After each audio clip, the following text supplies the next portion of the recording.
अस्सलाम वालेकुम, welcome to Paragon kitchen. अफ्तार की रेसिपीज़ बनाने के लिए कम टाइम में इंस्टेंट चना चाट, जिसे कि आप बहुत ही कम टाइम में फटाफट से बना के तैयार कर लेंगे और अफ्तार के लिए अपनी अफ्तारी में इसको ऐड कर सकेंगे। तो चलिए बनाना शुरू करते हैं बहुत ही लेस एफर्ट के साथ बन जाने वाली ब्लैक चना चाट की रेसिपी को। तो सबसे पहले एक बाउल ले लेंगे और इसके अंदर आपने डाल देना है 3 बड़े चम्मच इमली का पल्प, जो कि मैंने पहले से निकाल कर रखा हुआ था, और इसके अंदर 1 टेबलस्पून भरकर चाट का मसाला ऐड कर देना है। अब यहाँ पर 1 टेबलस्पून ही इसके अंदर इमली की चटनी, ये खट्टी मीठी चटनी है, इसको ऐड कर देना है। और अब इन सभी चीज़ों को, तीनों चीज़ों को अच्छे तरीके से मिक्स कर लेना है।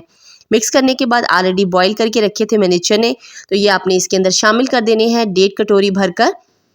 अब चने डालकर ना आपने चनों को इस मसाले के अंदर अच्छे सा मिक्स कर लेना है। याद रहे, इमली की जो चटनी मैंने यूज़ की है ये पूरी तौर पर कुक चटनी है और आपको इसमें कोई भी कच्चे मसाले का टेस्ट नहीं मिलेगा। बस यहाँ पर अच्छे तरीके से मिक्स कर लेना है इस चटनी के साथ। अब इसमें शामिल कर देना है 1 अदद टमाटर, छोटे साइज़ का मैंने लिया है, बारीक स्लाइसिस में काट कर।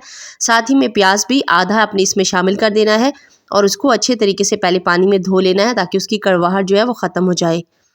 1 अदद आलू उबला हुआ इसके अंदर इस तरीके से स्लाइसिस में कटा हुआ शामिल कर देना है।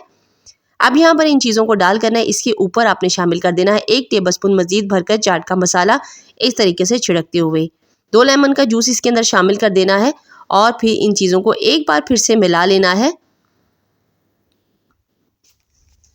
अच्छे तरीके से सारे मसाले के साथ कोट करने के बाद आपने इसके अंदर 1 हरी मिर्च बहुत ही बारीक फाइन चॉप की हुई शामिल कर देनी है। थोड़े से पत्ते पुदीने के इसके अंदर बारीक काट कर शामिल कर देने हैं। अब यहाँ पर ऊपर टॉपिंग के लिए आपने डाल देनी है थोड़ी सी हरी चटनी, और इस हरी चटनी का लिंक भी डिस्क्रिप्शन में मौजूद है।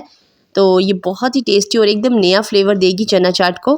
इसके ऊपर 2 टेबलस्पून भरकर इस तरीके से डाल देने हैं और आखिर में क्रंच देने के लिए थोड़ी सी पापड़ी रख देंगे, जिससे बहुत ही क्रंची चाट लगेगी आपको। तो ये देखिए 2 से 3 मिनट में झटपट बन जाने वाली चना चाट बनके तैयार है, जिसके लिए आपको कोई भी कुकिंग नहीं करनी पड़ी और फटाफट से चना चाट हो गई है तैयार। तो आप इस तरीके से एक बार ट्राई करके देखिए और अफ्तार में फटाफट से बना लीजिए बहुत ही मज़ेदार और इजी चना चाट। वीडियो अच्छी लगी है तो वीडियो को थम्स अप कर दीजिए। इंशाल्लाह फिर मिलेंगे टिल द नेक्स्ट वीडियो, तब तक के लिए अल्लाह हाफिज़।